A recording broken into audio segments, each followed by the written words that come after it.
La sécurité alimentaire, c'est un concept qui est apparu dans les instances internationales dans les années 1960. Et la grande préoccupation, c'était est-ce qu'on peut nourrir tout le monde avec la production mondiale d'aliments. Donc c'est une question quantitative. Et puis ça a évolué au cours du temps. Et le grand tournant, ça a été 1995, avec la crise de la vache folle ici en Europe, où on s'est dit, mais attention, la quantité ne suffit pas, il faut la qualité des aliments. Et il ne faut pas que nos aliments nous rendent malades. Donc la conception actuelle de la sécurité alimentaire, c'est l'accès pour tous à une alimentation en quantité suffisante, mais de qualité nutritionnellement adéquate et également en phase avec la culture alimentaire régionale ou nationale. Donc il y a plusieurs composantes qui toutes sont importantes, et on termine avec la notion de produire nos aliments tout en respectant l'environnement et en respectant, disons, les critères sociaux, c'est-à-dire pas de dumping social, etc.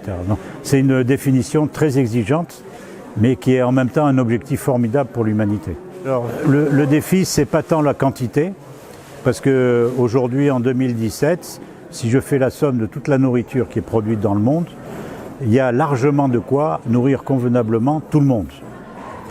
Le volume est suffisant, mais ce qui pêche, c'est la répartition. C'est-à-dire qu'il y a des pays qui meurent de faim, pays du Sahel par exemple, et il y a d'autres pays où on mange trop. Donc l'objectif, c'est vraiment la répartition équitable de la nourriture. C'est le premier objectif. Et le deuxième, c'est évidemment la qualité des aliments, et notamment ce qu'on pourrait appeler la lutte contre les maladies d'origine alimentaire. Parce qu'aujourd'hui, la première cause de mortalité, on peut le dire, c'est ce que certains appellent la malbouffe, c'est-à-dire des aliments de mauvaise qualité qui provoquent des maladies. Alors le plus visible, c'est l'obésité. Si vous allez au Mexique, qui est le premier pays pour l'obésité dans le monde, ou aux États-Unis, dans ces pays, Mexique, Tahiti, États-Unis, mais aussi Royaume-Uni en Europe, où les taux d'obésité sont très très importants. Et l'obésité favorise beaucoup des maladies comme les maladies cardiovasculaires. C'est la première cause de mortalité mondiale, ce sont les maladies cardiovasculaires. Il y a aussi le diabète de type 2 qui est en train d'exploser dans le monde entier. Il y a pas mal de cancers qui sont liés à une mauvaise alimentation.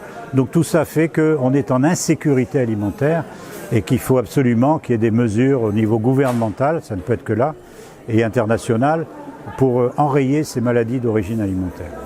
Alors le défi est d'autant plus aigu que, manque de chance si je puis dire pour la planète, il y a le changement climatique.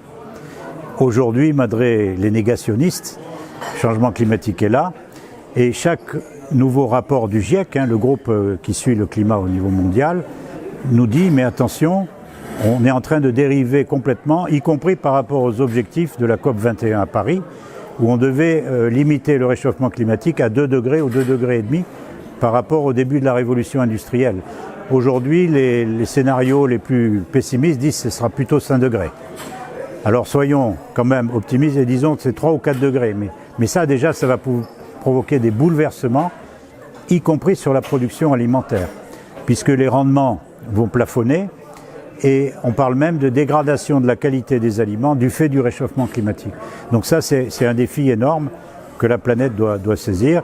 Et le troisième défi, c'est un défi social, c'est-à-dire qu'aujourd'hui, vous avez 40% de la population active mondiale qui est encore dans l'agriculture. Dans les pays riches comme la France ou les États-Unis, on est à 2% de la population active totale qui est dans l'agriculture.